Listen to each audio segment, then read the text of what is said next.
Hey guys welcome back to my channel. आज আমি নিয়ে এসেছি নিউ একটা রেসিপি এগ বিরিয়ানি। একদম সিম্পলভাবে আমি ঘরে যা যা ছিল তার উপকরণ দিয়ে আমি বানিয়েছি, তাই আমি আপনাদের সাথেও শেয়ার করলাম। তো ফার্স্ট আমি 3টা ডিম আর 3টা আলু সিদ্ধ করে নেব কুকারে।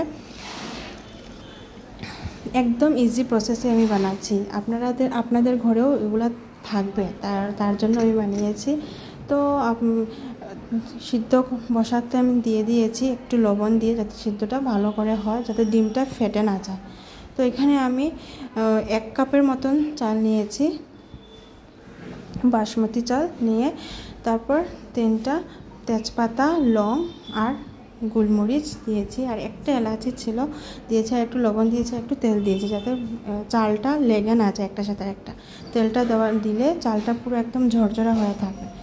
তো এদিকে আমি 2টা সিটি দেওয়ার পর আলু আর ডিম সিদ্ধ হয়ে গেছে। আর এদিকে আমি অনেকগুলো পেঁয়াজ কেটে নিয়েছি, বিরিয়ানিতে পেঁয়াজ অনেক বেশি লাগে। আর রসুন নিয়েছি আর কাঁচা লঙ্কা নিয়েছি, টমেটোটা নেই ঘরে তাই আমি আর দিইনি এটা। আর এদিকে আমি ডিম আর আলুটা কষা ছলিয়ে নিয়েছি। এবার আমি এটাকে ভেজে নেব হলদি গুঁড়ো আর লবণ দিয়ে।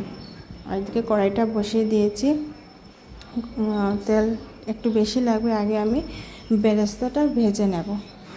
এদিকে চাল আধা ফুটা করে রান্না করতে হবে, বেশি একদম চাল হলে হবে না, একটু ফুটতে হবে। তারপরে এটা আমি চালটা ঝরিয়ে নেব আর কি। এখানে তেলটা গরম হয়ে গেছে, তো এবার আমি বেরেস্তার জন্য পেঁয়াজগুলো দিয়ে দিলাম তেলের মধ্যে। একদম পুরো তেলটা গরম হতে হবে, নাহলে পেঁয়াজটা পুরো একদম নেতিয়ে যাবে। তেল পুরো গরম হওয়ার পর আমি পেঁয়াজটা দিয়েছি, ভালো করে ব্রাউন করে ভাজতে হবে বেরেস্তাটা।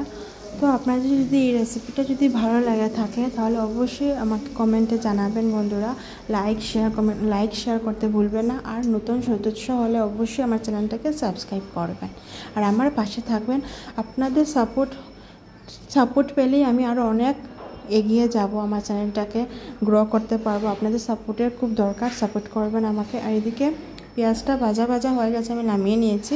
তো এবার আলু আর ডিমটা ভেজে নেব, আমি একটু লাল করে ভাজবো।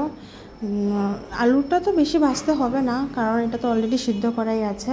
তো এদিকে আমি চালটা জড়িয়ে নিয়েছি নামিয়ে একটা ছাঁকনির মধ্যে। এদিকে আমি আলু আর ডিমটা ভাজা হয়ে গেছে, তো এক এক করে নামিয়ে দিচ্ছি। খুব টেস্ট হয়েছিল খেতে, আমি ভয়েস ওভারটা পরে দিচ্ছি তো তাই বলতে পারছি। খুব টেস্ট হয়েছিল, একদম সিম্পলভাবে। আপনারাও ঘরে বানিয়ে খাবেন আর আমাকে কমেন্টে জানাবেন কীরকম হলো।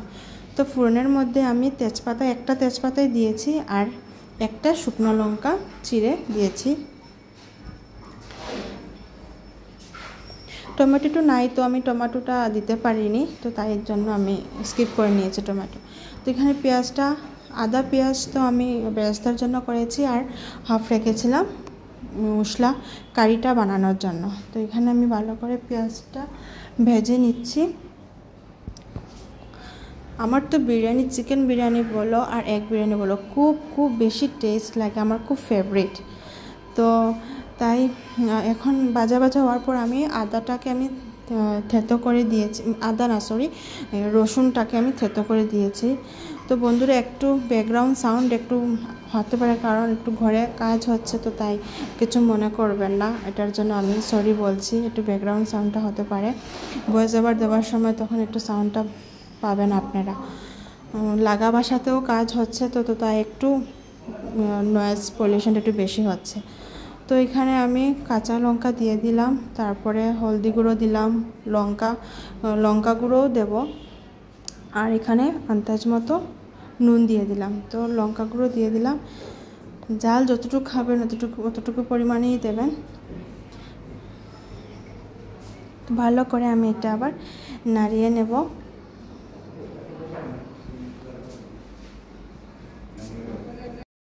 ভালো করে নাড়িয়ে নিয়েছি। তো এবার আমি কিচমিচ ধুয়ে রেখেছিলাম, তো এটা আমি দিয়ে দিলাম। ভিজানোর পর একটু নরম হয়েছে কিচমিচগুলো, তো এটা আমি দিয়ে দিয়েছি ভাজার সাথে। গ্যাসের ফ্লেমটা অবশ্যই একদম লো মোডে রাখবেন। আর আমার ঘরে আজ দই ছিল না, তো আমি দুধ দিয়ে দিলাম, 1 কাপের মতো দুধ দিয়েছি, দইয়ের ব্যালেন্সটা রাখার জন্য আর কি। দই না থাকলে দুধ দিলেও হবে। তো এখানে আমি দিয়েছি গরম মশলা গুঁড়ো, গরম মশলা গুঁড়ো দিয়ে দুধটা হোক আর বা দই হোক দেওয়ার পরে ভালো করে একটু 2 সেকেন্ডের জন্য নাড়িয়ে নেবেন। তারপরে গরম মশলা গুঁড়োটা আমি অ্যাড করেছি। এবার আমি দিচ্ছি বিরিয়ানি মশলা। বিরিয়ানি মশলাটা দিয়ে ভালো করে নাড়তে হবে। আর গ্যাসের ফ্লেমটা অবশ্যই একদম লো মোডে রাখবেন, না হলে মশলাগুলো পুড়ে যাবে। তো এখানে আমি দিয়ে দিয়েছি লেবুর রস, অল্পই লেবুর রস দিয়ে দিলাম। দেওয়ার পর একটু আমি জল অ্যাড করব। জল অ্যাড করার পরে ভালো করে মশলাটাকে কষাবো। কষাতে কষাতে যখন একটু তেল ছেড়ে দেবে তখন গিয়ে আমি, এই তো দেখতে পাচ্ছ তেল ছেড়ে দিয়েছে মশলাতে। তো এবার আমি আলু আর ডিমটা দিয়েছিলাম, দিয়ে নামিয়ে নিয়েছি। তো এবার আমি একটা কুকারের মধ্যে নিচে ব্যালেন্স স্টেপ বাই স্টেপ করার জন্য নিচের মধ্যে আমি ঘি দিয়েছি, তারপরে চালগুলো দিয়েছি, তারপরে ডিম কারিগুলো দিয়ে দিলাম, তারপরে আমি আবার বাটটা দিয়েছি, দেওয়ার পর উপরে বেরেস্তাটা দিয়ে দিয়েছি সাজিয়ে। হ্যাঁ, দেওয়ার পর এরকম করে দেবেন আপনারা। তারপর আমি উপর থেকে ঘি দিয়ে দিয়েছি। ঘিটা একটু বেশি করে লাগবে, বিরিয়ানিতে তো ঘিটা মাস্ট। ঘিটা দিয়ে দেবেন, তারপরে বিরিয়ানি মশলাটা উপর থেকে দিয়ে দেবেন। তারপরে এটাকে ঢেকে 3 মিনিটের জন্য গ্যাসে একদম লো ফ্লেমে রাখবেন। সিটি না দিলেও হবে। তো রেডি এগ বিরিয়ানি। তো কেমন লাগছে বন্ধুরা, দেখো খুবই টেস্ট হয়েছে। তো আপনারা অবশ্যই ঘরে বানিয়ে খাবেন। আর এখানে একটা কথা ভুলে গেছি যে ঘরে দারচিনি আর এলাচ ছিল না, তো তাই আমি এটা দিইনি। না দিলেও খুব টেস্ট হয়েছিল। আপনাদের ঘরে থাকলে অবশ্যই দারচিনি এলাচিটা অ্যাড করবেন। তো আপনাদের রেসিপিটা যদি ভালো লেগে থাকে প্লিজ অবশ্যই একটা লাইক করবেন। আর সাবস্ক্রাইব তো করবেনই, নতুন যারা আমার বন্ধুরা থাকবেন সাবস্ক্রাইব করবেন। তো আপনাদের জন্য আজকে এতটুকুই, আবার নিয়ে আসবো নিউ একটা রেসিপি। সবাই ভালো থেকো, সুস্থ থেকো।